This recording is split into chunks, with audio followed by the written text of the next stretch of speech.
It's International Women's Day. Yeah. How ridiculous that girls in this country are having to stay off school. Yeah, I was so surprised when I heard the figures. And actually, everybody I've mentioned this to thinks that I'm talking about somewhere abroad. Yeah. They don't realise that it's happening in our own country, and not just in certain areas, but all over the country.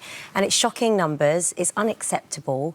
And quite frankly, it's something that we need to nip in the bud as quickly as we can. It's crazy. I mean, I remember being at a Women of the Year event a couple of years ago, and there was an amazing lady there in Africa, and she was basically driving a truck, I think from Botswana to Zimbabwe, to help women because they had no sanitary products at all there. They couldn't get hold of them, and they didn't have the money for them. Right. And you're thinking that was scandalous enough that that was going on in Africa, Yeah. but it's going on here. It's going on here. Girls can't afford to buy sanitary towels. I know, and teachers are aware of the problem. You know, teachers are even having to, use products from their own handbag to help out girls, so they're frustrated.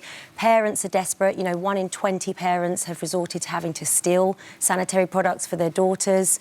And can you imagine that age is one of the most stressful times? The pressure of school, your body's changing, you're embarrassed by everything. So this is just an added stress that you don't need. And if people are falling behind in their grades or education because of it, their basic needs not being met, it's just not right. It doesn't make any sense. I've always thought, to be honest with you, that there should be, for those that need sanitary products, if they don't, if they just can't afford it for whatever reason, it should be provided. That's what I said. We get condoms free, don't we? Absolutely. We get things condoms, food banks. So for me in the future, I'd love to see that, families on low incomes or that can't afford it can go to their local nurse at school or to hospitals, etc., etc. But this is the first step, this campaign, in a long-term plan. Okay. So we need things to change, don't we? Yes. Things definitely have to change. Yeah. So what can be done? Well, the brilliant thing is that Always are donating 5 million pads to schoolgirls all around the country. And the way that the public can help is by sharing a photograph on social media, a throwback picture or a picture of themselves at school, using the hashtag #EndPeriodPoverty. It will take 2 seconds to do. Your little good deed for the day, and you will honestly help so many girls. So please, people do that. I think that's brilliant that that's happening, that this is going to... It's the first step. It's the first step. Yes. It really is, because that's not going to solve the problem long term. Exactly. So what are we looking at? Is there going to be a campaign to try and change things so that there is free sanitary products? So they're going to continue to work with schools and with teachers, and of course, in the long run, we hope that it's free. Sure. That's the end goal. Sure. But in the immediate present moment, we need to take action, and this call to action with the public. And there are many organisations getting involved in helping.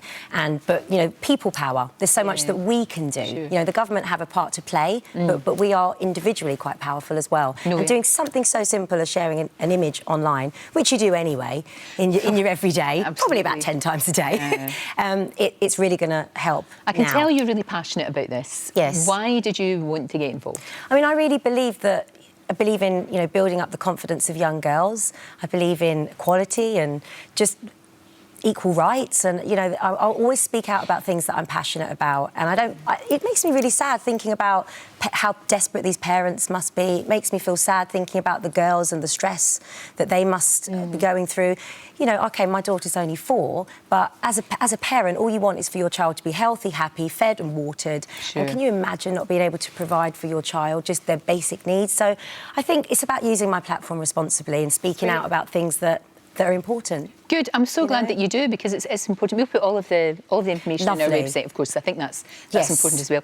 This is where social media can actually be a force for good. I know. It really, really can. And also, people do look up to you, Alesha. They see you on Britain's Got Talent. They see you performing. They see all of these things that you do. So you've got you don't need to do this. That's why I think it's so good that you are.